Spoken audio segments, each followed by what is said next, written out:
Are all batteries the same? That's like asking if all soccer players are the same. Take Messi, the most decorated player ever. Is there any other player who has achieved that? No, just him. Now take Duracell. Is there any other battery with power boost ingredients inside? No, just Duracell. Remember, goats only trust goats because they're built different. And Messi only trusts Duracell. Here's Yamal on that left foot of his. Needed beating away by Aina. Oh, what a brilliant save. Brilliant save from Diogo Costa. It's on his left foot as well. He can let go here. He does. Hits the underside of the bar. Deflection on it as well. Wow. That is an escape for the Spaniards. Lovely ball through. And there it is. Spain. Mikel Merino. Scorer of big goals. Looks like he's settled this one. Cristiano Ronaldo exits the stage. The second follow-up is tipped away by Matt Freese. That might be the best save Matt Freese has made all tournament. The U.S. is hesitating. A bouncing ball picked up in the box.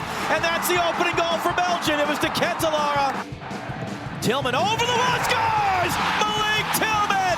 Lightning strikes twice, and the United States has tied the game! Trossard to the byline, gets the cross into Cancelara's rising up, and Belgium retake the lead. Christian Pulisic, and is that a foul? Oh, the referee says it's not. The referee says it was a clean tackle there. Pulisic still down. Freese has got to get there and deal with it. He takes it down off the chest to Cancellara, knocks it away. Tim Ream can't block it. It is a disastrous third goal to concede to Belgium. Christian Pulisic's day is done, to be replaced by Sebastian Berhalter. Lukaku on the loose ball, scores. Romelu Lukaku. The exclamation point for Belgium. It's going to be a hard one to stomach for this team, the coaches, the fans, everybody involved with U.S. soccer in this country. But be proud of what this team has accomplished over the last couple of weeks. Not just the wins, but how they played. The future of the sport for American soccer is very bright. Bonjour, comment allez-vous? I can't. What a turn coach. What a You can turn, now coach. pull for who you really want to win. Je ne comprends pas. We don't speak. Brew might speak a little I French. know. Really? Broussard's Very like little. Smith down in I the know. down in the After the bio. Patriots had an I easy don't schedule, you go up to Seattle and get cooked. I got to roll with the winners, man. I can't handle it 2 times in a row. First hour of First Things First, power-packed show. Ouch. Today, USA done. What went wrong and where do we go from here? Meanwhile, Ronaldo done. Was Portugal held back by their superstar?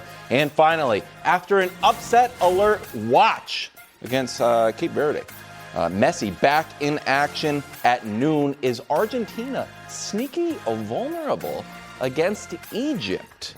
Alongside Chris Broussard, I'm France fan Kevin Wilds and Nick Wright, who saved the day.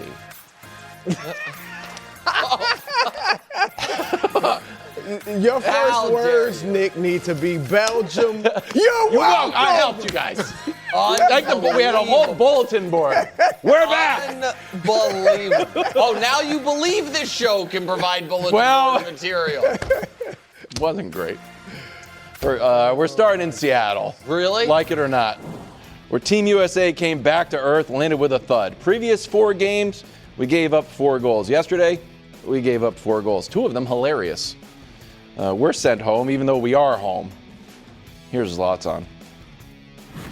They played a better team, and they are better than US when you look at the paper also. And the game, I think this was the worst game that the US did, but they faced also a proper opponent. I think this was also a little bit of a reality check for US. Yeah. Zlatan has been playing with us. He's been sparring a little bit. He knew with what us. was coming. Yeah. What happened to Team USA? The moment was far too big from the opening kick. They were rattled like they were the team in the hostile environment. Yeah. Like they were the in theory, according to the, odds makers, the underdog, like they were the team that had been playing shaky up to this point in the tournament when all of those things applied to Belgium. And Belgium was able to instantaneously take advantage of what has been a shaky defensive backline all tournament. We haven't played a team that could really punish us for it, but coming into the tournament, we said Matt Freese, the first goalkeeper in World Cup history to plays his club games in the MLS, and he's starting in the World Cup. I thought that the age of our backline showed, and on top of all of it, our best player and superstar played the way he'd been playing the whole tournament, which is, oh, hey, there he is. Oh, yeah. Oh, yeah, nice to see him. Oh, he's the guy from the commercial. Exactly. There, I saw him on the screen. And so that's what happened. And what was stunning to me, Brew, is when Tillman hit that shot and the crowd finally was given an opportunity to get into the game, I thought the team as a whole might have a moment of, all right, we are so lucky to be tied right now. We're on even playing field, 30 minutes in, game on, and instead they instantly went down again with a cartoonish defensive lapse, and so they were just flatly outclassed from start to finish. Yeah, I've said this or somewhat like this all tournament. We were not who we thought we were. Yeah. All right? We stepped up in class, and we got exposed. It's as simple as that. It was evident from the get-go. That first save by Freese, that might have been the best save of his tournament. Right then and there, it was like, oh, man, they're attacking us. It was like if you're in a basketball game, another team's center gets the ball, goes up and tries to dunk over two of your guys and throws it off the back of the rim. He misses, but it's we're like, doing layups. Oh, man, we're in trouble. And it's as simple as that. They were more skilled. They were better. The game was played faster. And let's face it, all of us got caught up in the U.S. hype train. True. For us to sit up here yesterday and talk about Belgium like we should beat them with or without Balogun, we're beating them. I mean, it'll be a disaster if we lose. It wasn't a disaster. We lost to a better team. We went as far as we should have gone. We got hyped up, not just us, all of America, off beating 41st ranked Paraguay. Yep. 27th ranked Australia. 22nd ranked Turkey, which we lost to, but it was our backups. 64th ranked Bosnia. We beat a bunch of chump change. And we thought we were all that. And we stepped up Belgium they're not the golden age Belgium, the golden generation. Golden generation. The so older what? guys, yeah. They're way better than us. All right? They were ranked number 9 in the world. We had not even beaten a top 20 team. We stepped up and we got mashed. It's as simple as that. I mean, that's really what it boiled down to. And Nick, I'm not buying it. The moment was too big. The Freese goal for number 3 was just a terrible play by him. But I'm not buying we didn't play well, we didn't show up, we weren't sharp, the moment was too big. That's what happens when you're playing a better team. The game is played faster. You have to make decisions a lot faster than you have before. You are put in positions that you haven't been in before or certainly in a while. And that's why teams make you play bad. So we played bad because they made us play bad. So they were better, period. So this is where I actually disagree with that last part. That they weren't better? No. That's not the part that I just. I'm not saying we didn't make mistakes, but they made us make mistakes. So that I understand that, but I don't think that game. I think the score and feel and overall statistical or just how you watch the game discrepancy was much larger than the talent discrepancy. That's the point I'm making when I say the moment was too big. You're going to see a bunch of games, and we've seen them already in this round, where the world ranking or overall talent gap between the two teams is around this size gap. The England-Mexico gap is a bigger gap than 9 versus 17. But do you think, though? I don't think, though. I thought those two teams were a lot more evenly matched than yesterday. Well, I thought because Mexico stepped up. Right, that's my point. That's where I'm. That's where I said it felt like the moment was too big. A lot of times when the teams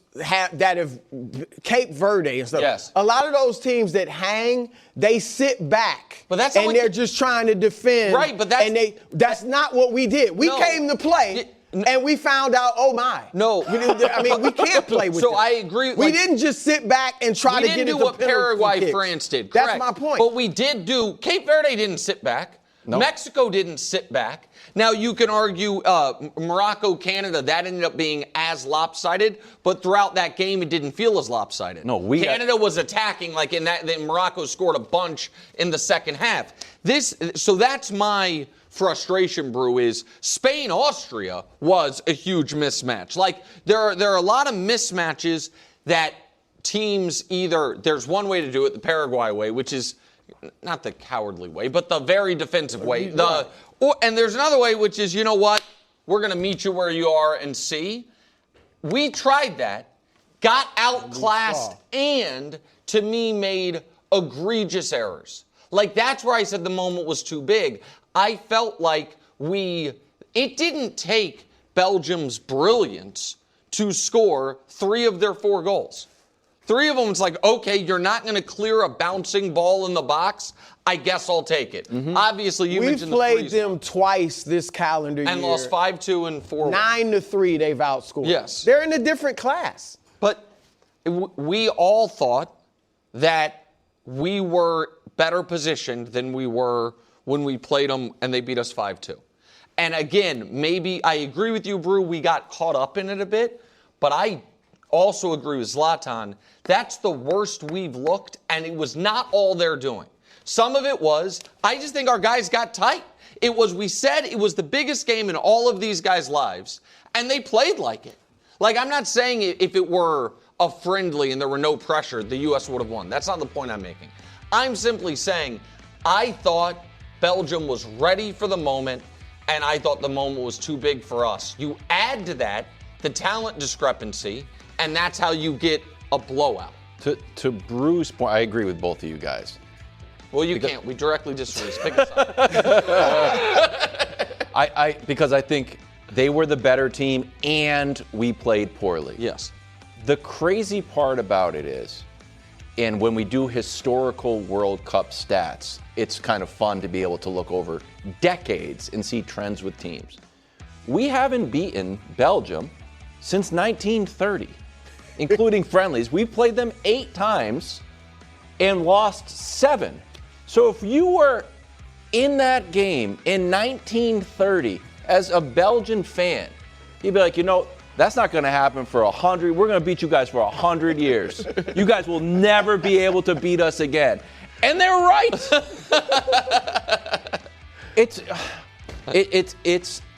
There's an element of it that feels like almost like we got tricked, but in a Charlie Brown kicking the football, like you're going to pull it out from us. Like, yeah, we've lost to Belgium for almost 100 years. We lost to them 100 days ago in Atlanta. It's not a brand new team. It's largely the same team. So hold on. But here's the point I'm making about it being more than that. We made bad plays. There's no doubt. But Belgium is 5 days removed from miraculously beating Senegal. A team that if we did that same, what's the Senegal-U.S. matchup over the last 100 years or last 10 years? It's very close. Like, we've beaten them, they've beaten us, the whole thing. That was part of what informed my confidence was I thought Belgium had played poorly all tournament. And I thought that Senegal, they were lucky to not be down 4-0 in the 85th minute. And then Lukaku made a great play. The Senegalese goalkeeper made a terrible play. You know what and so that's, so you understand what I'm saying? Like Belgium and Senegal played each other. Matchups can affect it, but they certainly were I think better also Belgium may be a team that's been playing at the level of their opponent. And we'll get into this later. They clearly were motivated by the Balogun thing, too. Oh, yeah. So I think that just gave them a little extra juice. All right, let's talk about our superstar. Christian Pulisic went from being on a McDonald's cup to being put on ice. He leaves the game in the 59th minute after he kicked the Belgian player, laid down, and then left the game. But they scored a goal in the meantime. Yeah. Prior to leaving, he had lost possession 11 times in 45 minutes, the worst of any player on the pitch. Here he was post-game. We need to get over that next hurdle and trying to compete and beat the world's best, and that's our next step for us. It wasn't quite there today, but I think we showed a lot of good things that we have potential to do it. I know you were in a lot of pain, had to be subbed off. What were you dealing with, fighting through? Yeah, I mean, I just twisted my ankle and just sprained my ankle. I mean, it's just frustrating to end like that, of course, but now I have time to rest, so hopefully it'll be okay.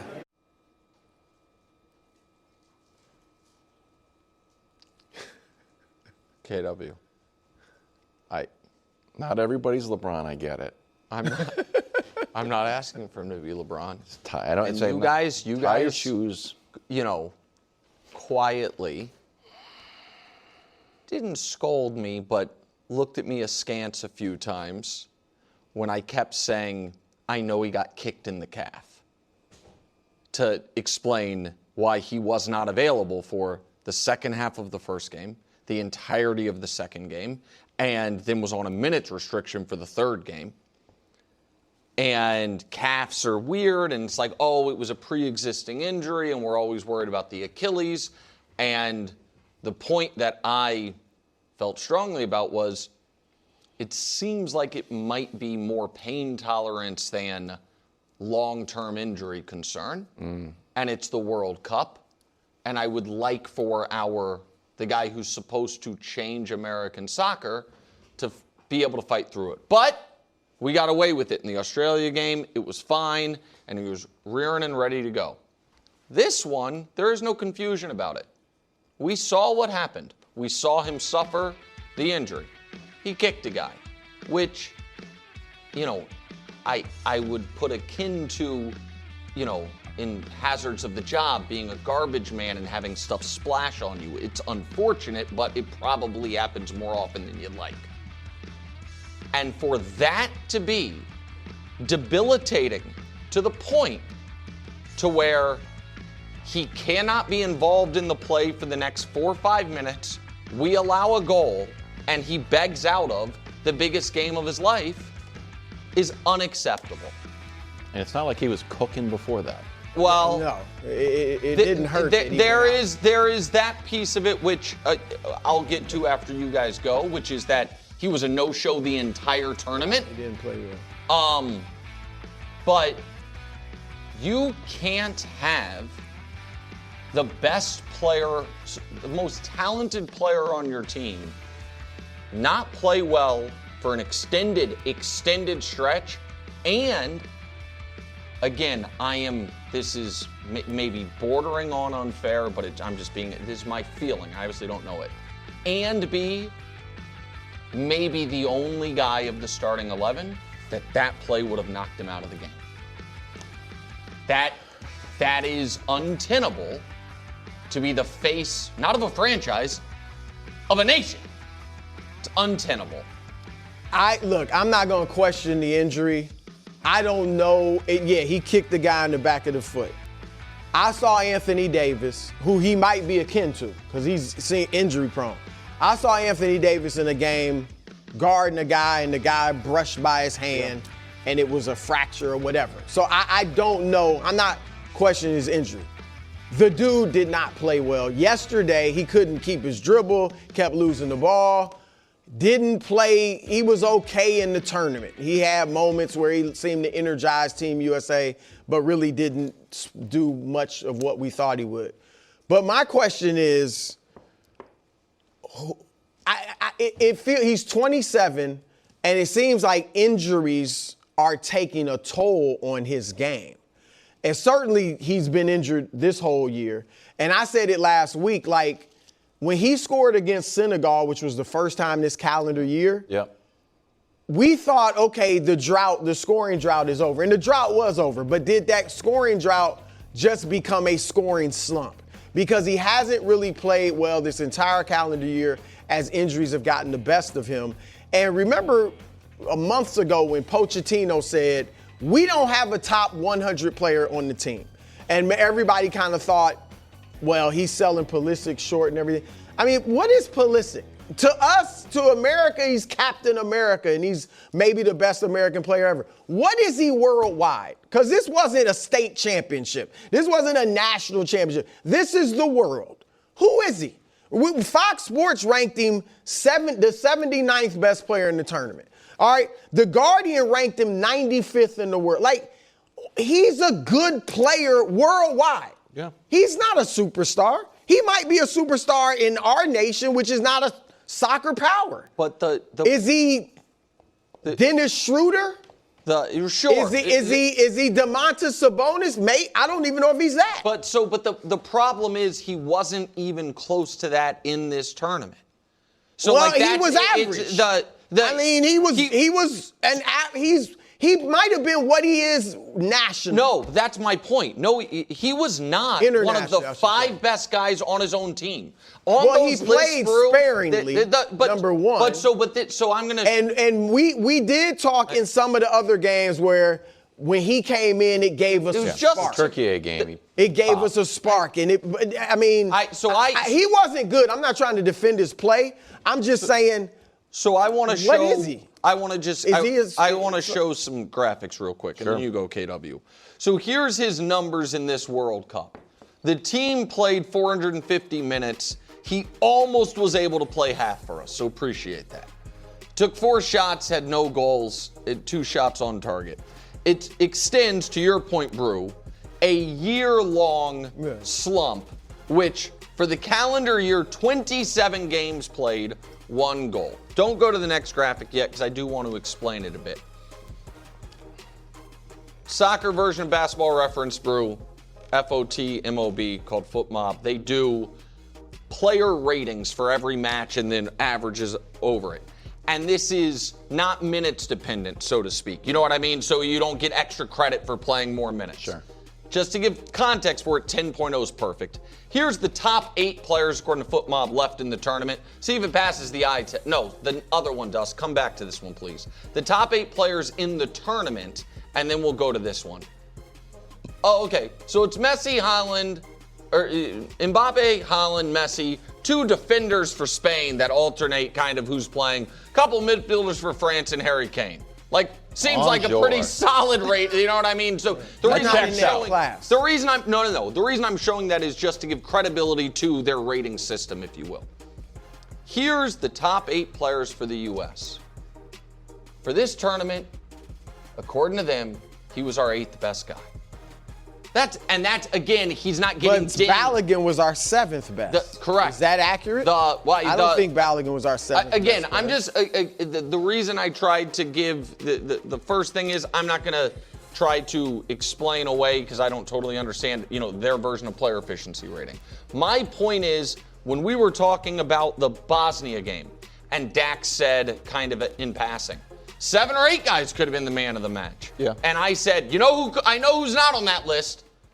He had 1 good half, our opening half against Paraguay. And after that, he was unavailable, banged up, and uninspiring. You add to that, your point on the Anthony Davis thing is that looked like nothing, and it turned out it was a fracture. If we find out today he broke his ankle, I'll take it all back. I'll be like, oh, he's unlucky, he's brittle. I don't think that's what that was. I think it's what he said it was. I twisted my ankle. And for some reason, And in soccer, much, again, mixed metaphors, in all our other sports, you can come out and come back in. Right. A soccer sub is like if you get hurt on a shooting foul, and it's like, if I can't muster a way to take these free throws, I'm out for the game. He understood we're trailing. There's 30 minutes left in the biggest game of my life. Come get me. I just don't like it. How much of this is, I'm trying to be glass half full. Compare him to Jalen Brunson. Jalen Brunson's, because you enter into these tournaments with a backstory. Jalen Brunson, no one believed in me, but I can do it. I'm going to take less money for my team. If I get hit, I'm pulling myself back up. There's just a lot of aura around Brunson. Right. Do you feel like, Nick, that he was, I don't want to say pushed, but we're like an industry plant, you hear that term in like, hey, he's your guy, fall in love with him. And it always felt like an outfit that didn't quite fit him. So I do think he is the most talented player the U.S. system has ever produced. And it's evidenced by the club he plays for, the salary he demands, you know what I mean, and the history he's had with his club team. So I don't think it's, I don't think he was miscast in that part of it. But I do think that when you add to it, Brew, you're going to skip the Gold Cup with the explanation being, I want to be in top form for this. There are a lot of things he's done, Brew, that put extra pressure and extra scrutiny on his performance in this tournament.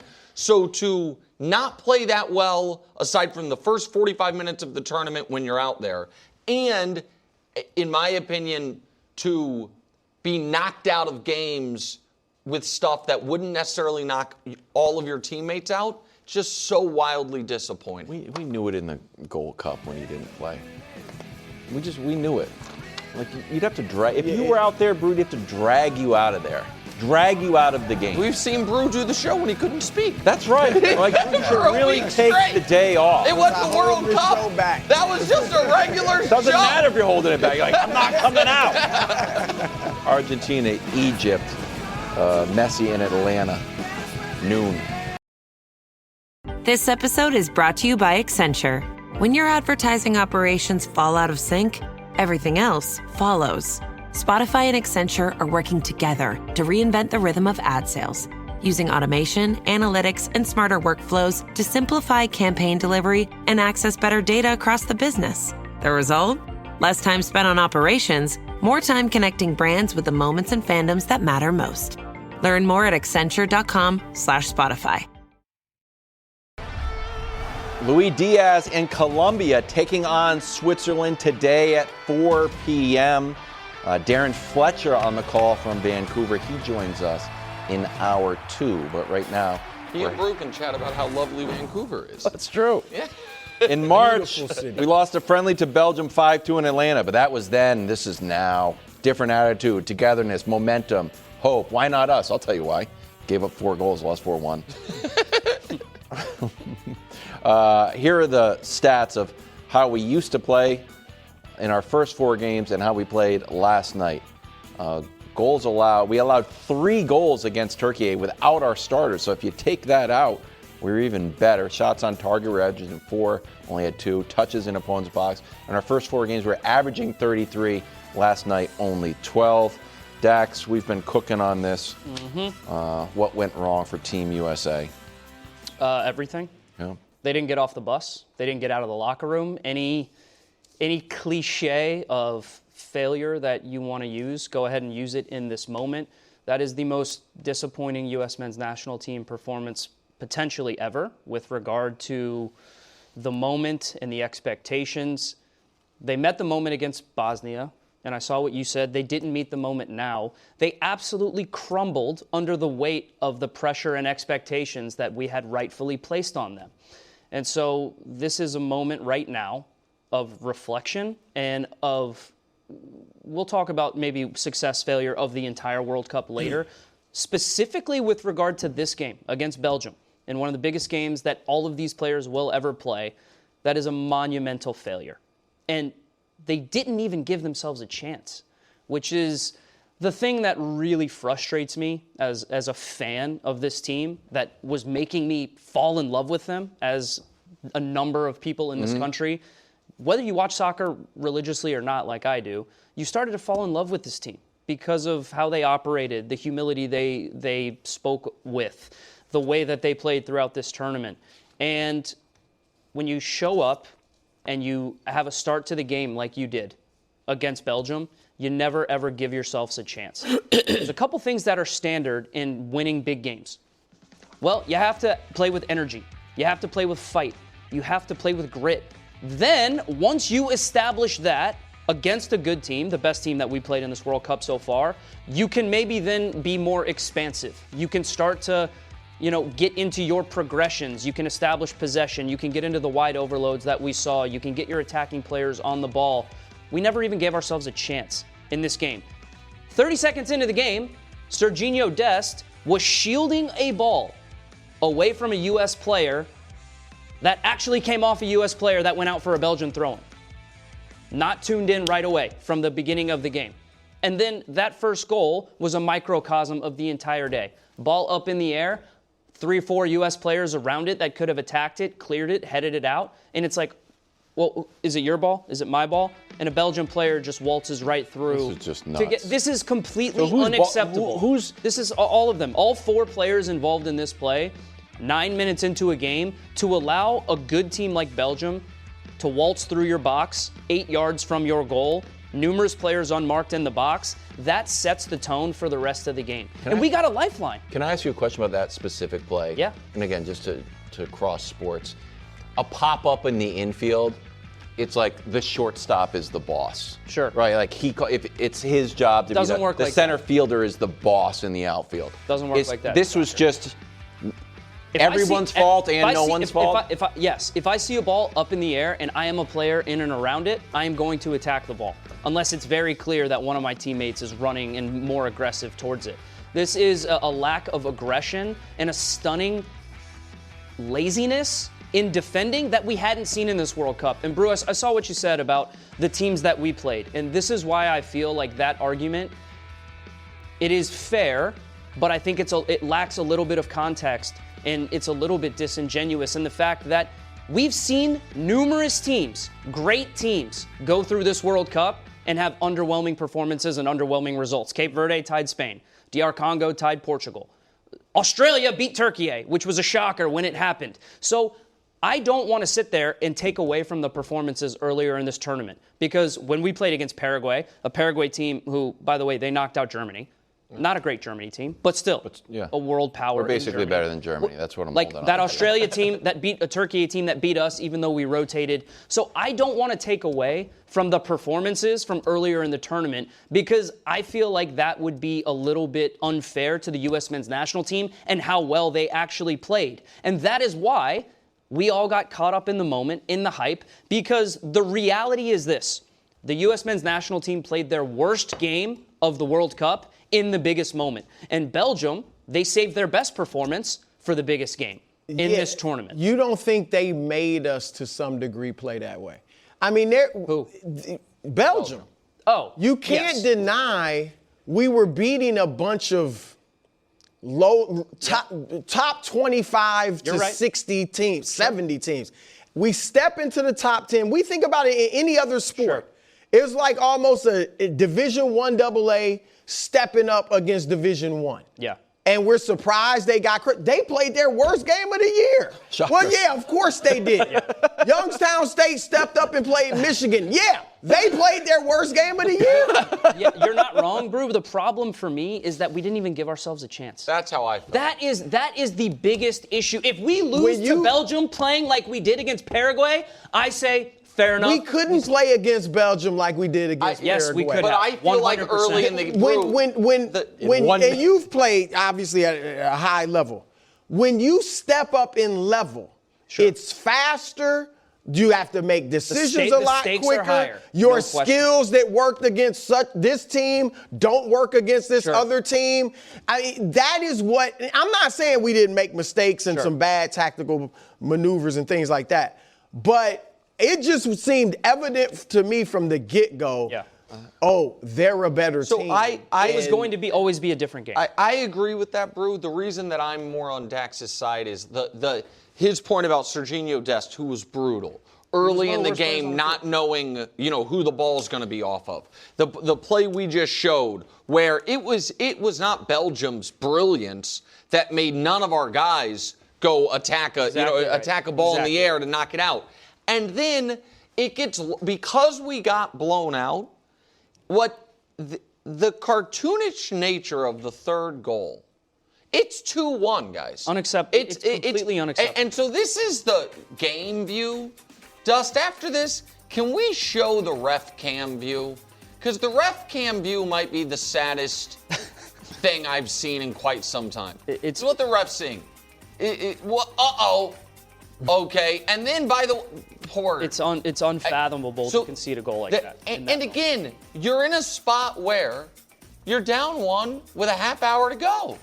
Like, the game is there. But yes, you were down 1. Our goal came on a foul kick. Yes. Like a deflected set. During the actual competition, they dominated. They did. 100% dominated. But that was this was never going to look like a game that we played in the earlier rounds. This was always going to be a game where you had to respect the quality of the opposition, which when you watched Belgium play earlier in this tournament, which I got caught up in that analysis, they had not played well. Did fundamentally they play to the level of their opponent? Maybe. We oftentimes see a better team cruise, try to get – Spain tied Cape Verde in their first game. Exactly So I just think – My problem is, and my disappointment, Brew, is Belgium's now played 5 games. They tied Egypt. Yep. They tied Iran. They won, but played horrific against Senegal for 80 minutes. Right. You know who they looked awesome against? New Zealand. Beat them 5-1, and us 4-1. They had some extra motivation against. Well, we're about to do that now. But you know what? Like they made New Zealand is happy to be there. All of that. Yeah. They made us look like New Zealand, and that's devastating. As for Belgium, De Ketelaere had 2 goals and some extra motivation from Balogun's overturned red card. Here he was after the match. For sure it had some impact because you hear about it, you hear people talking about it. For sure we had a little extra motivation, but we were already motivated before. We beat them in March in a friendly with Balogun as well, so it is not that we were scared of him. But for sure it motivated us a little bit more. And you saw it today. Then their official Twitter account says overturn this after Lukaku's goal. Brew, you called this. You said you were actually more confident in or you had lost confidence in Team USA. Do you think the overturned red card backfired on us? As I've been saying, I think we were going to lose anyway. Flo Balogun, no Balogun, Mo Balogun, 5 more Balogans, whatever. They were going to beat us. But this clearly motivated them. I mean, you always think, how can you need more motivation? Yep. You're in the freaking World Cup. You're in the Super Bowl, whatever. But adrenaline is an odd real thing. Consciously you can't get more motivated, but maybe subconsciously you do. So, again, I think they were the better team. They would have won anyway. But there's no question this gave them some extra juice. And like I said, they had the whole world kind of behind them as well. Yeah, there's absolutely no doubt. I mean, if we spoke about it. We spoke about how when you are an athlete, you're playing at the highest level possible. You're playing in the biggest tournament ever. And yet you can still find ways to find extra motivations and extra chips on that shoulder that you can use to galvanize the group. I think that Belgian team was well aware of their performances leading up to this game, and that a lot of people, myself included, were talking about the U.S. men's national team as being the favorites and having supreme confidence that we were going to win the game. you can find motivation any way you want. There's zero doubt that there was extra motivation on their side to not only just use it as fuel to want to obviously show how good they are, but also to kind of carry the torch for what I think a lot of people around the world feel like is a great injustice that was done by FIFA. And so you can absolutely find motivation there. There's absolutely no doubt that that played a big part, and it was a huge distraction. The only thing we saw after the news of Balogun was on social media, on massive television networks. Everyone who's anyone was talking about what this meant for the U.S. and how it was only a great thing. And we didn't really take into consideration how big of a distraction it turned into. I absolutely fundamentally believe it was a big distraction for the U.S. and Belgium took full advantage of it. So you think even, I know you want to go, I didn't think it affected us. I did. Really? I did. Wow. Yeah. You think it affected us too? For sure. Yeah, maybe we lose 7-0 if he's not out there. I mean, whatever benefit Belgium got from, now, the world's behind us, I think we got a bigger benefit from having one of our best players and our best goal scorer out there. I do not think... I mean negative. You think it impacted... I didn't think it was a big distraction to us. I thought... Right, if we're weighing pros and cons for the U.S. of Balogun's overturned red card, in the cons category is extra motivation it gives Belgium, distraction, the juju of the world being on Belgium's side gets outweighed by us having Balogun back.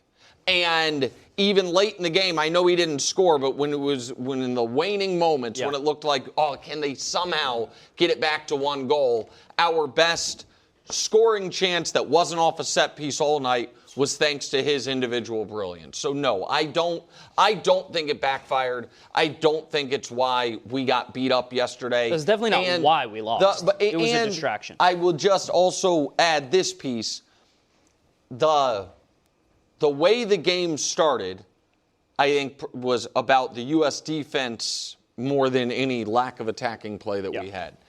I think, let's say it never gets overturned, Balogun's not out there, and Belgium takes a very early lead, I think however nervous they got in that moment would have been even more so. So I think it was a net positive that he was out there. We just, our back end in particular, played its worst game, and his partner in crime, Pulisic, to be clear, it's not his fault we lost. Definitely a positive that he was. It was Portugal. Just a big distraction. Belgium's Messi in Atlanta. He's got 7 of Argentina's 11 goals, taking on Egypt today at noon. Welcome to a new era of baseball's great spectacle, the T-Mobile Home Run Derby, live on Netflix. The biggest sluggers in baseball put their talents to the test on All-Star Weekend. Raw power meets star power. Big swagger meets bigger slams. And you don't swing to make contact. You swing to make history.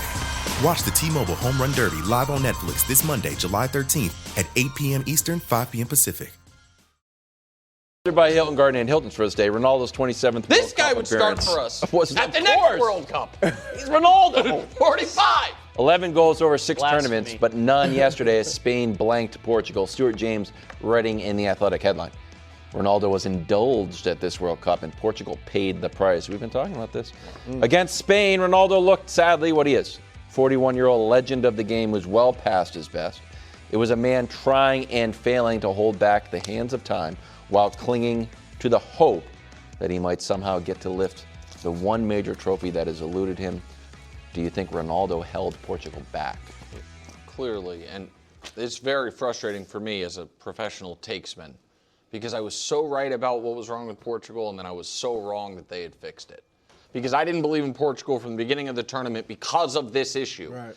And I said on the show I was picking Croatia to beat them because of this issue. I watched them in person against Colombia and saw them lose or draw a game that they needed because of this issue. That they're not playing down a man, but it's close to it for big stretches of these games. And then I thought Roberto Martinez had found the gumption to do what needed to be done. And I thought even though Ronaldo was so upset in the moment of being subbed off, that maybe the euphoria of the win, that he was going to be able to take on, mixed metaphors a bit, Kareem late 80s Lakers. Like, hey, you're still important, and we're still going to use you. And in fact, we might even draw up a championship-saving play for you, like they did for 40-year-old Kareem. Like, you're going to have your moments, but you're not going to be the featured attraction. You're not necessarily, Kareem did start, but it's a different thing. You're not in Ronaldo's thing. You're not necessarily even going to start, but you're going to give us 25 amazing minutes at the end of these games, and you are going to have the opportunity to check the only box missing. Dude, I think you vastly underestimated this guy's ego. Yes. Well, I vastly overestimated. Kareem had a pretty big ego himself. I vastly overestimated Roberto Martinez's ability to do that. And I'm just mad at myself because at the beginning of the tournament, I'm like, listen, I'm doing the Vasco da Gama Magellan thing about famous Portuguese guys and about how you can't bench him. But I was stunned that he took him out in a tied game against Croatia. And I was like, if you can do that, you can now do what needs to be done. He didn't, and I'm not saying they would have won the World Cup had they done this, but they would have had a better tournament had they done that. So, I think Portugal held Portugal back, and Ronaldo was absolutely a part of that. But if you want to go through the checklist of where they failed, I think you start right at the top. Roberto Martinez, the head coach, like you rightfully said, you think he makes the right decision to take him off the field, and then against Spain, it was clear that the right decision was to sub him out again. And I said, very unequivocally in that show, I don't think Roberto Martinez is going to have the gumption, great word, by the way, the stones, whatever you want to call it, to do that because of Ronaldo's reaction and because of the fact that you're going to live by the sword, die by the sword.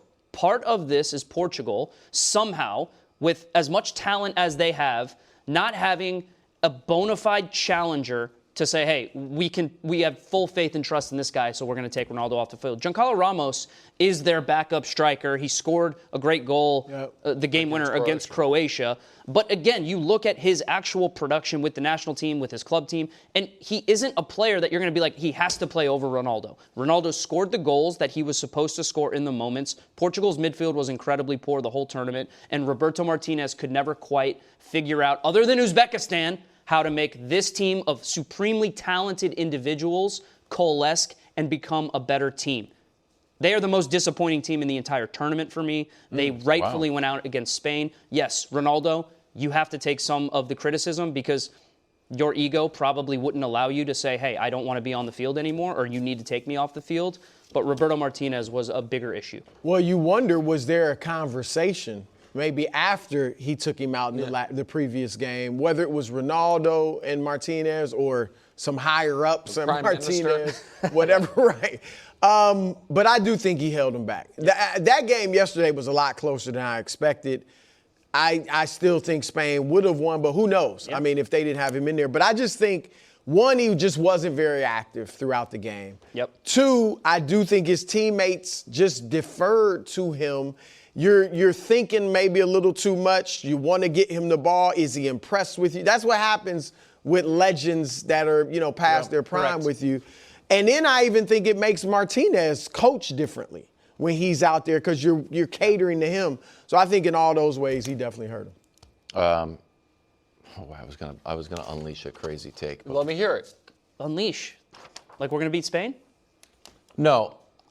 I don't think Portugal is going to beat Spain. Spain's not allowing anyone to score goals. There's a part of me that likes dancing with who you came with. There's like, you're our Captain guy. Going down with the ship? Yeah, you're our guy. We're not taking you out. Like, I don't think he could take him out because I think Ronaldo is the biggest character in all of Portuguese football. But there's a part of me that's like, yeah, like this is how we're gonna go. If we're gonna lose, we're gonna lose like this. Yeah, part of me. I didn't think we were gonna. Wasn't that crazy of a take? Like I don't think that was an absurd take. I disagree with you, but I don't think that was like wild. I don't think you're gonna be like ripped on the internet. Like listen to Kevin Wild's No, but I just thought rational. You're not gonna believe what Kevin Wild had to say. He liked Ronaldo playing. Switzerland, Colombia. Colombia has 72 shots through 4 games. Second furthest away, though. They're from distance. Dax, I like that. If I could push a button in the World Cup, more shots further away. Shoot a little bit more. Low percentage. That does look like a beautiful city. It's stunning. I didn't even know they had that there. What's that called, bro? I don't know. We did go by there. I do remember that. The new LinkedIn Hiring Pro can't undo your last hire, the no-show. Who set you back because they didn't show up on day one, or day two, or ever again. And now your product launch is delayed because you're talking to alien abduction podcasters to track them down. But LinkedIn Hiring Pro can help make sure your next hire sticks. In fact, businesses who use LinkedIn are 24% less likely to reopen a role in the next 12 months. Hire right the first time with LinkedIn Hiring Pro. Post a free job today at linkedin.com/quality. Live from New York, the show that's putting all of their fandom behind Team France. All of it. Not me, not Brew.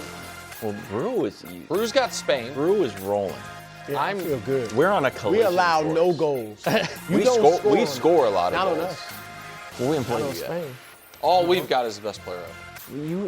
What do you mean? No. I just No, you're done. Which team are you on I just now? scooted a little bit to the west. stayed in South America. I stayed continental. He stayed in South. He stayed Everybody in South always, America. you know, one thing everyone knows about me. I'm loyal to the hemisphere. I'm not going like you guys over to Europe. I wonder what's going to I'm only I rooting. wonder where he's going. I am once Colombia only beats rooting him. for teams Who got Colombia? that over? you can drive to. No, that's my bracket. If you have to take a plane, I'm not rooting for it. Can you drive over the Panama Canal? Yeah. You can drive around? Yeah, you can drive. You can get in your car today and show up on Buenos Aires eventually. You cannot do it today. Well, no, you wouldn't get there today, but eventually you'd get there. Good luck to that for France. Today, Take a paddleboard. dust settling on Team USA's loss, at least for us. Was this World Cup run a success? Meanwhile, voice of the World Cup, Darren Fletcher, joins us to talk Team USA and perhaps his accurate Brazil take. We used to be a Brazil show. Not any longer. At least I stayed in the hemisphere. That's true. So here's the good news. We scored more goals than ever. We won more games than ever. Country was enthralled with the team. When I walked down the street, good chance I'd see several Team USA jerseys. Yeah. Also, we're out in the round of 16 yet again. Here's Stu Holden with some optimism. The hardest thing in a moment like this, when it hurts, it means that you care. And I have never felt as alive as a broadcaster, as a fan, as a former player in this sport, in this country. And the weight of expectation of representing your national team, not in a World Cup, but a home World Cup, came with huge expectations. And that pressure is something that can't be talked about enough. These men stood tall. They brought this country to life. They made people care. They made people believe. And it wasn't just because they won, it's how you won. And so while it hurts right now, I'd rather shoot for the stars and fall than not shoot at all. Pretty good from Stu. Was this a success for the U.S. men's national team? Well, I know yesterday we all sat here and we said it would not be a success if we lost. It would be a disaster if we lost. But we were all drunk with sports patriotism. Punch drunk. Right, we were drunk with, right? We're dancing We're on the not a table. top 8 team. All right, we're not even within shouting distance of the top 10. We're not a top 10 team. We're not a top 12 team. We got to the round of 16, which we seem to always do for the most part, and we got bounced. That's who we are. So, you know what? It was a success because we did capture the imagination of America. We got people, a lot of casual fans interested in the sport. Yep. We broke some American records. And so I think Balogun is going to, he may be a household name going forward. Like, I do think it was a success. I think what was disappointing, it certainly wasn't a failure. And we said disappointment. What was disappointing is we found out who we are. And we really haven't improved. We're still right where we were. Are we second tier? I don't know. Second tier world team. We found out yesterday where we were. That's what was disappointing. The finish is where it should have been. We got beat by a better team. So I'm not mad at, I'm not calling the Portland Trailblazers a failure because they got beat by San Antonio in the first round. You should have got beat. We should have got beat. It's not a success, but it's not a failure. I would liken it to a crippling disappointment that just ripped out my soul. Tough one. Yeah. I got to tell you, that's closer to failure than it is roaring. It sure is. But that's how But that is what this team made me feel throughout this tournament because of the way they performed. Result, performance. Sometimes you get caught up in one or the other, but when two of them come together like they did in the group stage, like they did against Bosnia, you really start to believe. And we came crashing back down to earth because of the poor result, but what hurts more is the poor performance and the way that we went out. If we would have gone out swinging, if we would have gone out fighting like our CONCACAF neighbors in Mexico against England or even Canada against Morocco, then you know what, Brew? I could skew a little bit more towards your side in terms of, all right, we lost to a better team, but it was a success in a sense that we won the most games we've ever won in a World Cup. Little asterisk, this is an expanded World Cup, so we got an extra game. We scored more goals than we've ever scored in a World Cup. Little asterisk, the opponents that we played, we did what we should have done. And what I keep coming back to is, are we making progress? In a sense, we made a little we made a little progress off the field, but again, little asterisk, we played at a home World Cup. So, of course, Stu Hold'em is going to say, and I agree with him, he's never felt the way that he's felt about this team as a broadcaster because every game you're calling for the U.S. is in the U.S. And in past iterations, it was elsewhere. This U.S. men's national team had a massive opportunity, a huge moment to continue the momentum and continue the positivity train going and basically say, all right, while maybe we're not at the top level, we're maybe not one of the best teams in the world, which is clear. That is obvious. No one should get too far ahead of ourselves. I never felt like we were going to win the World Cup. That's absurd.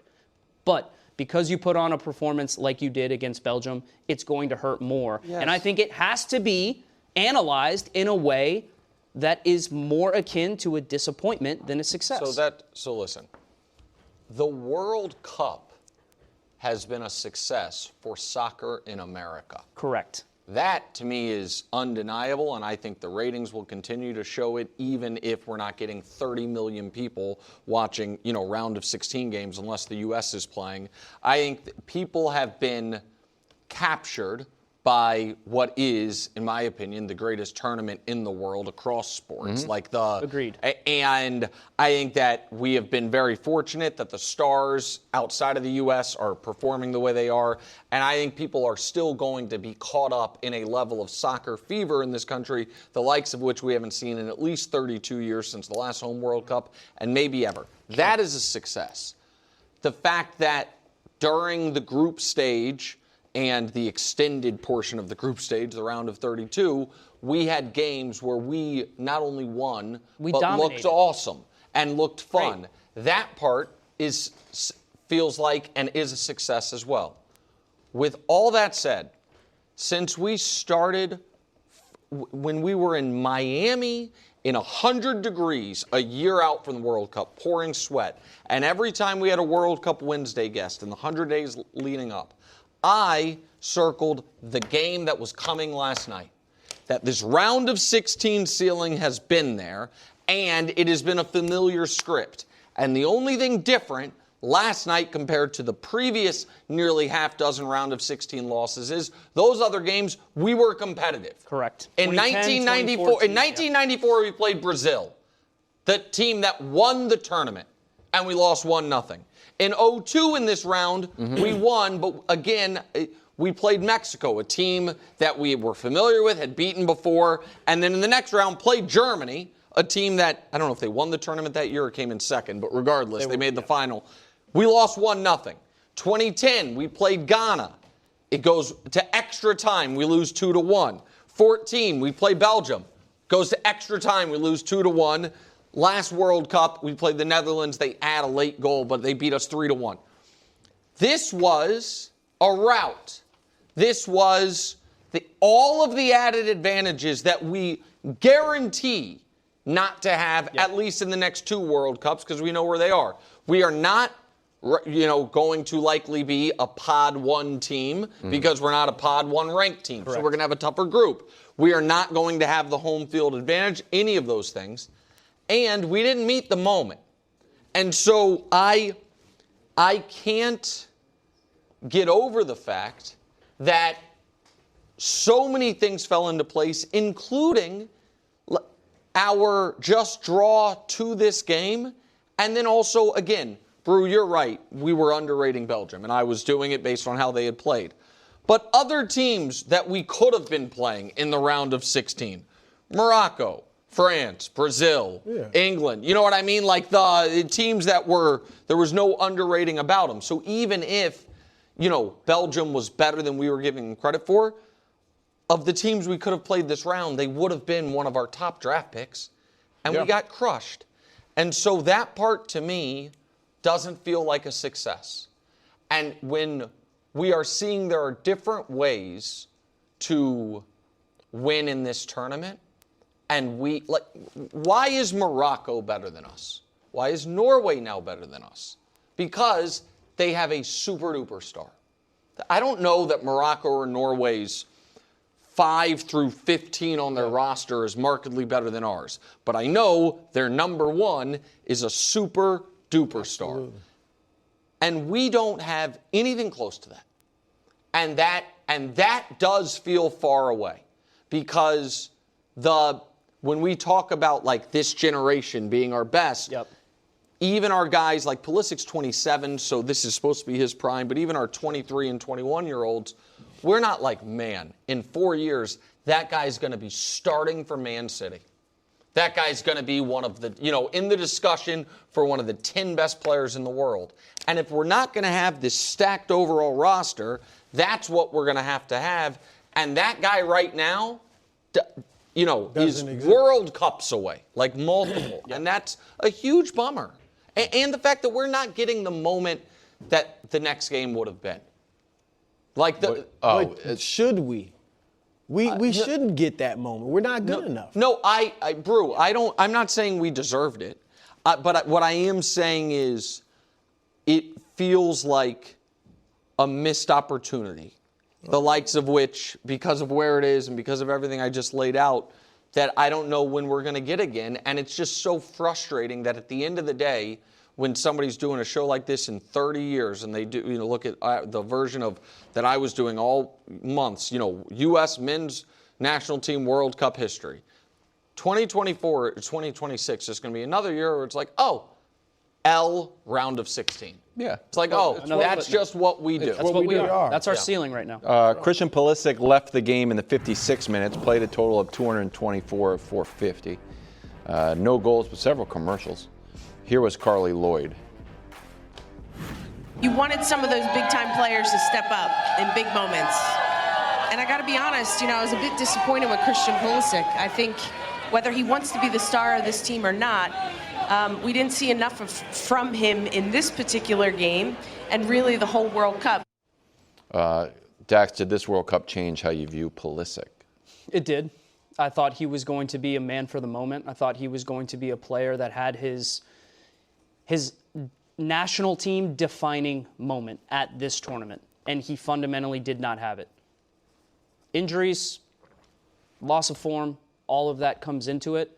But the reality is, when your team needed you most, you decided that it wasn't going to be your time to step up and fight through a knock and really try your best to put this team on your shoulders and carry us when we needed you most. And the most frustrating thing for me is that I've seen Christian Pulisic play at a world-class level. We are talking about a player who rightly should be considered the most naturally talented player that we've ever seen, maybe since Landon Donovan. And if I could somehow get a magic wand and I could somehow give Christian Pulisic a quality that I would want from a former national team player, I would instantly give him Clint Dempsey's mentality. Because while Clint Dempsey was a very talented player, he was also a killer. And he also was never in a million years going to be a guy who wanted to come off the field in a huge moment for the U.S. men's national team. And so Christian Pulisic is a great player. He's won a Champions League. He's played at the biggest clubs in the world. He has won numerous club team trophies. But when it comes to the U.S. men's national team, he has, to put it kindly, been underwhelming in the biggest games. And in this World Cup, I had described him as fragile. I'm changing that now to you're just fully injury prone. Right. And that tag is going to follow you for the rest of your career unless in this next World Cup you come and you dominate and you get 5 goals, you score 5 goals, you get 5 assists, and you lead us to the deepest run you've ever led us to. You cannot be in the conversation as U.S. men's national team GOAT if you are going to have a world. You think that's? He's saying the only way it can happen is if he. Oh, okay. He absolutely can be the U.S. men's national team greatest player ever. There are a bunch of people that think he is. I still think you've got to do it in a national team shirt to be considered that. Landon Donovan, Clint Dempsey, they did it at World Cups in a national team shirt. This was highly disappointing from Christian Pulisic. And now, the injury-prone tag, it's just going to follow you everywhere you go. Yeah, I was underwhelmed. I mean, I remember when Pochettino said a few months ago, we don't have a top 100 player, and I'm thinking, oh, wow, what about Pulisic? Little shot at Pulisic. And it felt like that's ridiculous. But he didn't look like a top 100 player to me. And to your point, I don't know if injuries are taking a toll on him, or certainly this year they seem to have, even outside of the World Cup where he went in that scoring drought and stuff, but he didn't look like the same player that got all those accolades and that praise. So, and then you mentioned the stuff about the injuries and pulling out of games, whatever. But, yeah, I mean, he definitely takes a hit from this World Cup because he really didn't You know what's surprising to me? When we were doing World Cup Wednesdays, counting down, and we had you on remote, one of the narratives that we kept on hammering was Pulisic's goal-scoring drought, tied in with a little bit of him missing CONCACAF. Was CONCACAF missing Gold Cup? Yes. Missing Gold Cup. And we got the same response from everybody. I think we got it from you. Yep. We got it from some journalists. We got it from Landon Donovan. I'm not worried about Pulisic. Right. It's just a random drought. Wait until the first goal goes in. He'll be good. The first goal goes in Senegal. We're like, wow, this drought is over, or is it just still a drought with a little bit of rain? It felt like everyone was surprised by him having such a lackadaisical performance, except Sports Media Ombudsman, who may have steered us wrong with the red card that motivated Belgium. But you were on this that either was a lack of aura. I mean, we joke around about that, but it's kind of my thing. What's the question, KW? Did it change how you view Pulisic? Not at all. I don't think he's the guy. I think he's the most talented guy. I think that it is, and Brew is better about this than me, and I respect. This is one of the 100 things that Brew is just. Really, if we're getting down a better human being than I am. And he won't even flirt with questioning a guy's toughness or injuries, things like that. And I'll at least wink at it across the bar. Sure. And in the last World Cup, in a must-win game, Christian Pulisic at the end of the first half scored the game-winning goal. What ended up being the game-winning goal. Put us up 1-0 against Iran. It was a collision, I think, with the keeper. It was a collision on the goal, finished the half, and then sat the rest of the game, and the U.S. held on for dear life, and they won. And that was a data point. And then the build-up to the biggest World Cup, he'll ever play in just because of where it is, and he's in the prime of his career in theory, all of that. No, I need to rest in the Gold Cup, because of the grueling nature of my international club team schedule, which, again, played a lot of games. So did all the stars. The idea that, Pulisic, weird thing, he plays for 2 teams, or his team's the only one that also made a Champions League. He played a heavy minutes and games load, or matches load, almost all the stars did. And a lot of them older than him or whatever it is, but no, I need to rest. I need to be ready. And then and this is why I couldn't get over it. We saw what happened in the Paraguay game. He got kicked in the calf. I understand he had gotten kicked in the calf in practice, and it was couched as calf injuries, Achilles, all of these things. Sure. He got kicked in the calf, and he couldn't play in what was a must-win game. Now, we won without him. Yep. And then in the next game, it was I obviously can't go the full 90. I just missed a game. What?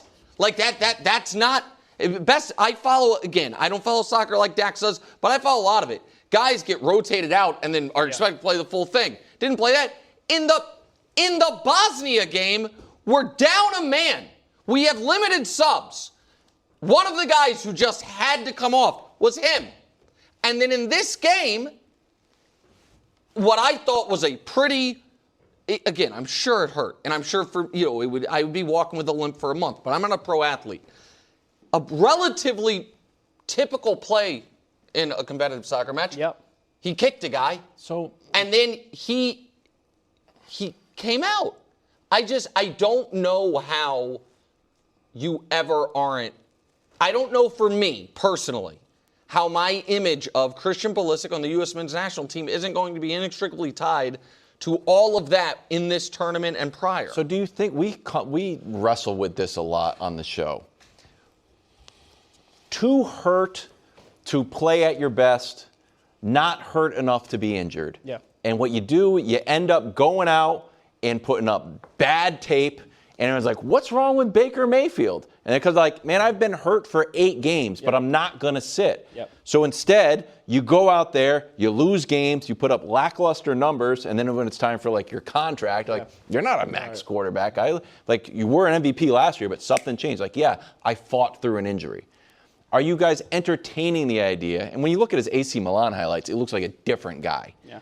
That he was actually, this is going to be a real twist, right there on the verge of crossing over to injured and be like, I'm actually out. I'm going to give it a go, but there's no wiggle room either way.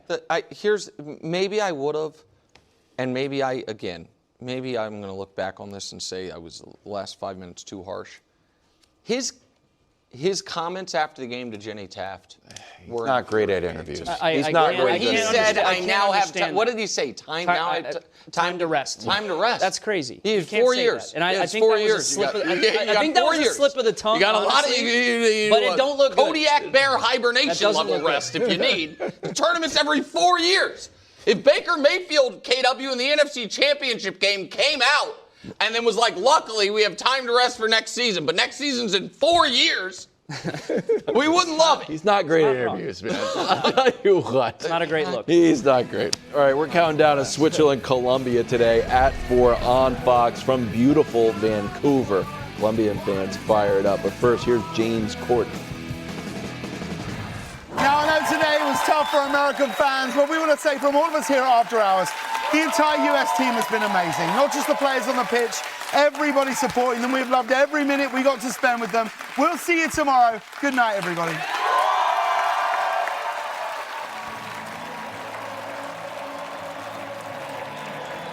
Let's get out there. Come on, let's hear it.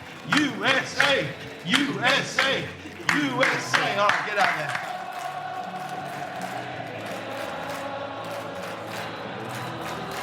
Team USA's Flo Balogun, everybody. Mr. Alex Freeman is here. Tim Ream. A few of the boys are playing FIFA.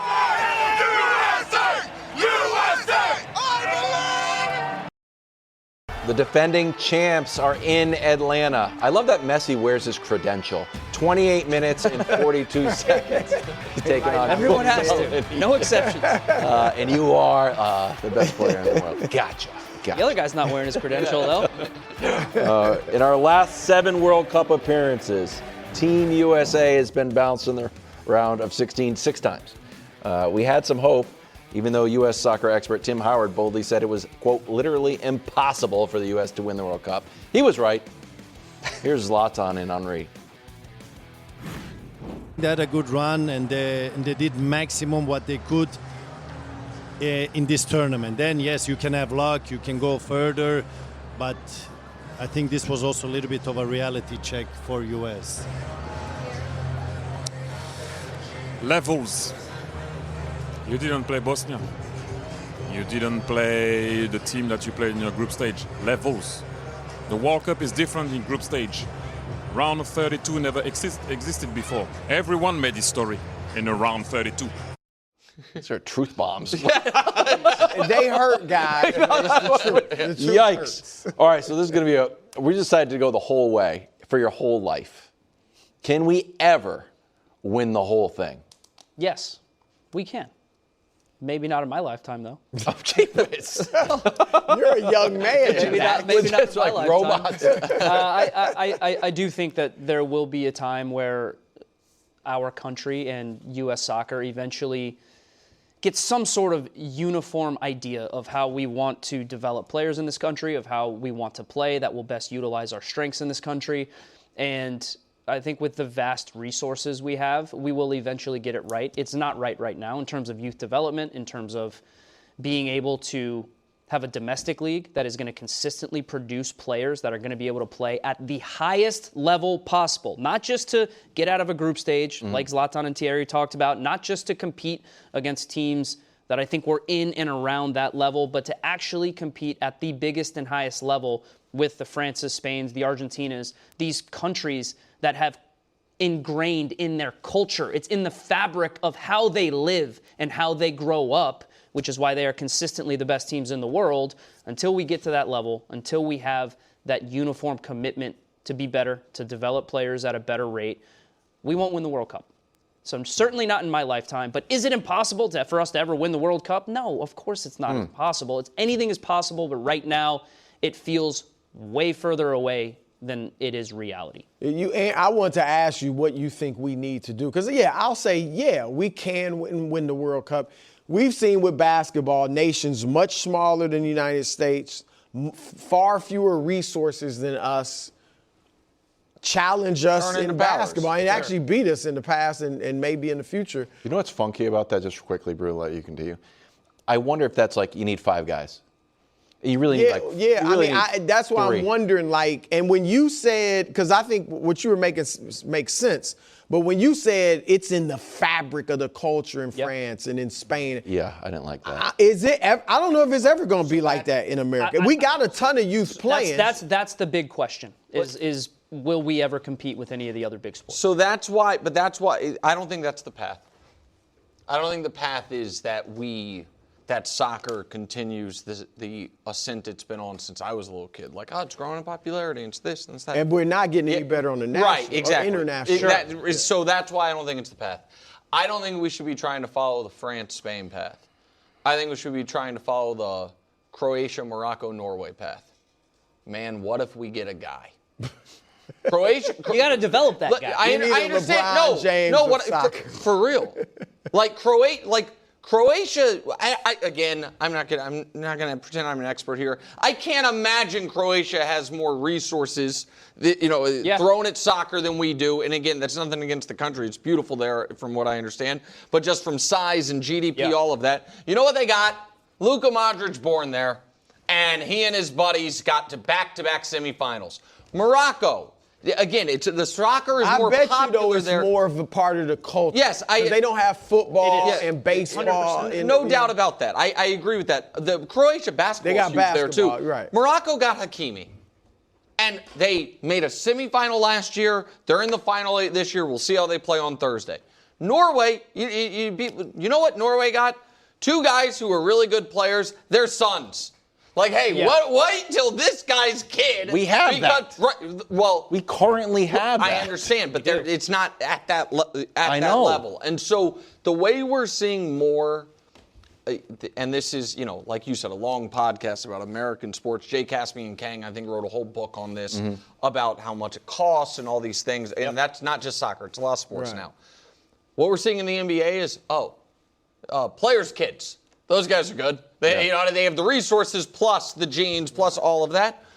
That to me is the more likely path.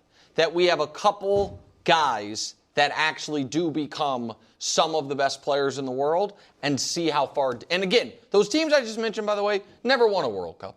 But they have, you know what I mean? We'll see how far Norway can go. And Croatia got to back-to-back semis and a final. Morocco got to a semi. We'll see. Because I do feel like once you're there, once you're in the Final Four, right? You know what I mean? Final Four would be great. You know the crazy thing? Both things can be true. Yeah, sure. So yeah, probably the right path. Yeah. Better question. Will Brazil ever win another World Cup? Well, I mean, that's not when you're supporting it. Well, that's much about that. I mean, that's who wins a World Cup first, the U.S. or Brazil? Switzerland, Colombia on Fox, 4 hours, 22 minutes. Darren Fletcher on the call, and he joins us next. And we're live on match day as Doug reaches for a buffalo wing. He's got it. Oh, and he's gone for a can of Pepsi too. What a finish. There's no doubt about it. It just tastes better. Match days deserve Pepsi. Welcome back to First Things First. Switzerland, Colombia, 4 hours, 18 minutes live from beautiful Vancouver.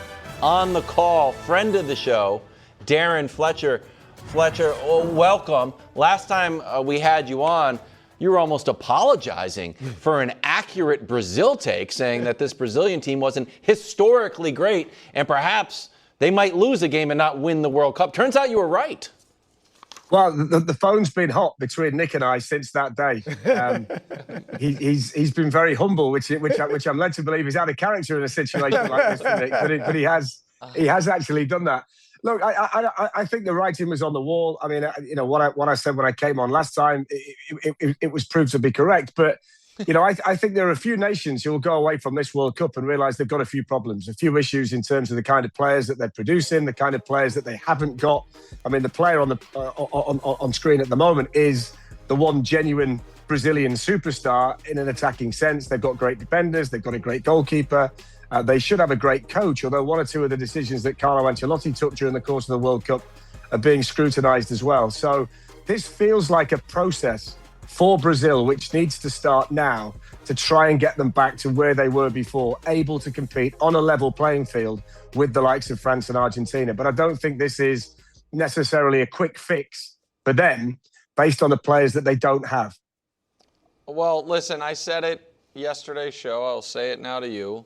While I will not apologize to Kevin Wildes because he didn't really have a take other than was going to pick against Brazil every game, and Dax weakened his stance, and Brew was, a la a team that you're covering today, a little Switzerland, a little neutral. I don't love them, don't hate them.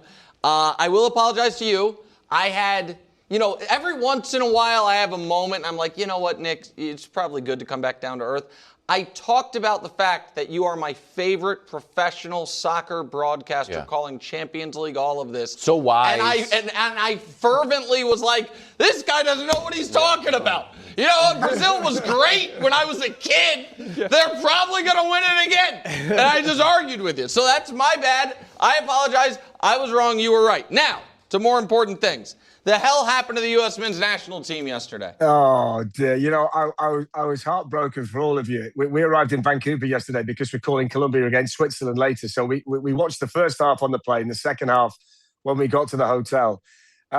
Look, this has been a great ride for Team USA. And the fact that the USA have played the kind of football that they have during the course of the tournament has been great for the World Cup in general. But I think when you look at it and you break it down and you look at the team yesterday, player for player, against the team that beat them in Belgium, the standard of players in the respective lineups is just different. When you think about the kind of clubs that the Belgian players play for, you've got them playing for Manchester City, Jeremy Doku, you've got one of the all-time greats in De Bruyne, the central midfield players who started yesterday, Onana and Tielemans won the Europa League with Aston Villa, a big club in the Premier League. They'll be in the Champions League next season. I think it makes it even more important that the US find a way to keep Mauricio Pochettino as the head coach, because I think when you've got to get more from your players to be able to compete against nations with better players, then the coach becomes the trump card. He becomes the key factor. And I know the contract is up and I know they've got to have discussions with him, but I think he's so important, Pochettino, to keep this group moving forward, to kind of get them to forget what happened yesterday. There's a Copa America coming up, Gold Cup's coming up. There's another World Cup in 4 years' time. And this process has to continue. I think the one thing the US can't do now is go back to the kind of coaches that were working with the players before. This group of players needs a world-class elite coach, which you have now. And I think it's really important that you keep him. One thing that I think has surprised a lot of Americans is that Christian Pulisic was kind of underwhelming. I know he was banged up, missed some of the games, but was very underwhelming in this tournament. So I want to ask you a couple things. One, what do you think of his performance? Two, what is he viewed worldwide? In America, he's Captain America. He's like maybe our best player ever. Worldwide, what is he? Is he just a solid player, role player, whatever? So tell us about those two things. I wish you'd not asked me this one, Chris. I've got to be honest, because I'm always honest when I come and talk to you guys. I don't think the injury helped.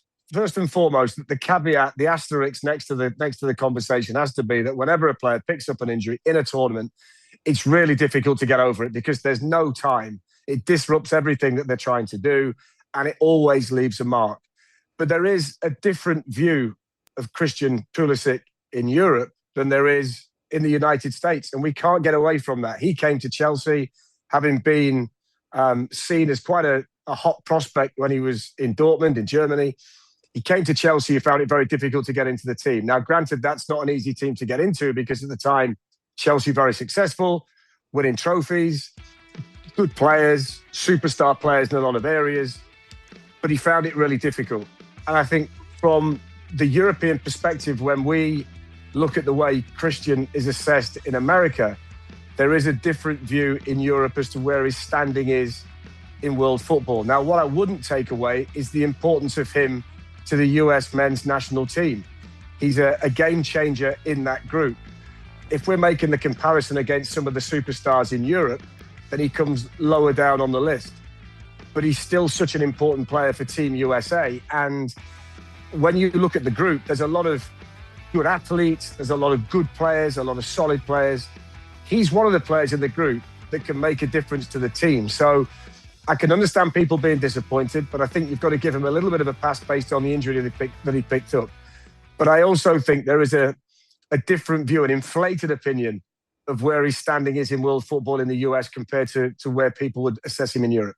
You know, Darren, between your comments just then, Zlatan and Henry post-game, it did feel, and even Bruce said we were getting drunk off the patriotism of the home World We Cup. thought they might win it. We were just going crazy. It's comical. And Henry was just very simple. It's like, there's levels to this. You guys aren't here. How do you think the U.S. soccer fan should feel about the U.S. men's team run so far? You know, that's a big question, Kevin, because I saw a lot of stuff on social media yesterday where fans of Team USA were saying, well, we've just reached the same spot in the World Cup that we always get to. So what is different? But I think as a football supporter, as a sports fan in general, it's all about how your team makes you feel. So from a fan's perspective, the exhilarating highs that this team has given them during the course of the World Cup, and that genuine belief, as you've just mentioned, some genuinely thought that the USA could win the World Cup. That's important because that gives belief. But I think this is a process. And I think I can't sit here and give them the answers as to how they get from point A to point B. But there are certain forks in the road when you're either a club side or an international team. I remember back to 2010, England went to the World Cup in South Africa, and they had an absolute nightmare. And the FA described it as a root and branch investigation into what was wrong with English football. And they started to put things into place to try and make it right. They tried to change the academy system, so they created better players, and they tried to put things into place to make the England national team better. And ultimately, here we are in 2026, and it's an England team that may feel it can win the World Cup this time. It's been to 2 Euros finals, a World Cup semi-final, and a lot of the work that was done then has been very beneficial. Maybe it's time for somebody to sit down within the hierarchy of Team USA and say, okay, right, this is the point we've got to. There are real building blocks here. We've got the nation behind us. We've got a world-class coach, and we've got quite a few pieces within the group that we think we can move forward with. What do we do to take it on? Get Harry Kane. Get Harry Kane. Can you imagine the mess we'd be in? Nationalized. Fletch, so this is actually perfect place for us to end on. KW's been with France the whole tournament. Brew's been with Spain. I've moved a few hundred kilometers to the west. I'm now an Argentina guy. I'm continentally loyal. And those are 3 of the 4 regions, if you will, brackets. You are an impartial observer when you're broadcasting, but you're an Englishman. And I heard your voice. I think I might have seen you shed a tear when Harry Kane saved you guys against Congo. Those are the 4, I think, best teams remaining. How would you handicap the remainder of this tournament before you go? Okay, I tipped Argentina coming in, and I'm going to stick with it. I'm not going to change it. I would go France after that. I'm with you, Nick. I'm with you. We're now joined. Exactly. We were miles apart. We're now joined at the hip. We essentially have now become one. I agree. So I'm going to go. I think Argentina. Owen, my partner, thinks France. So Owen would put France over Argentina, and based on the fact he's played the game at a very high level, he probably knows more than I do. But you asked for mine, so I would go Argentina and then France. I would then probably just shade Spain over England based on the fact that 2 years ago they beat England in the Euro final. But I would just put a little caveat in. There are other teams left in this tournament that are very difficult to beat. The team I'm going to cover today, Colombia, is going to be a difficult out for anybody. Nobody's going to go and roll over the Colombians. They're a good team. They've got a bit of everything. They've got a world-class player in Luis Diaz. They don't concede goals. So they are the kind of team that if they play Argentina, let's say, in a semi-final, then that's a really difficult game for Argentina. They know each other inside out. Colombia are a difficult team to beat. So it's not just a foregone conclusion that the big four, are going to make it right the way through to the last four and the world champion will emerge from that. There are good teams left in this World Cup. And if you win it from here, you are an exceptional team. I think you'll get a France-Argentina final for the second World Cup in a row. But I wouldn't be surprised if there is a spanner in the works at some stage. And by the way, when I covered England in Mexico the other night in the Azteca, which was a bucket list for me, I mean, to be in that stadium and watch that game was an absolute honour and privilege. I felt a lot more confident about England's chances based on the fact they could deal with what was going on in there, the atmosphere, the ability of the Mexican team, and come through the other side and tactically change. And I think maybe we're getting to the stage now where when you think about an NFL game, if you think about the Super Bowl, you get back after half-time, coaches have made adjustments, the game plan might be a bit different than it was. And those teams that can make those adjustments are the ones that go on and win the Lombardi at the end of it. I think whichever team now can develop a little bit. When France play a better team, do they play three in midfield instead of two? Argentina have made changes to the team this morning. They've got Alvarez up front with Messi. How does the team change from this point to make you better than you were in the group? Because the teams that always win the World Cup grow into the tournament, a player will emerge who wasn't there at the start, and that tends to make the difference. Alvarez was that player for Argentina 4 years ago. So keep your eye out for the subtle changes from the coaches, the little differences and nuances in the teams, because it might just change from the obvious ones right now in the next few days. All right. Excellent job as always. Fletch. Thank you. Switzerland, Colombia. Darren Fletcher on the call, 4 hours and 7 minutes live from Vancouver. Basically, you said France. I mean, he said Argentina. Yeah, but mine's really France. I read between the lines. He didn't say Spain. No.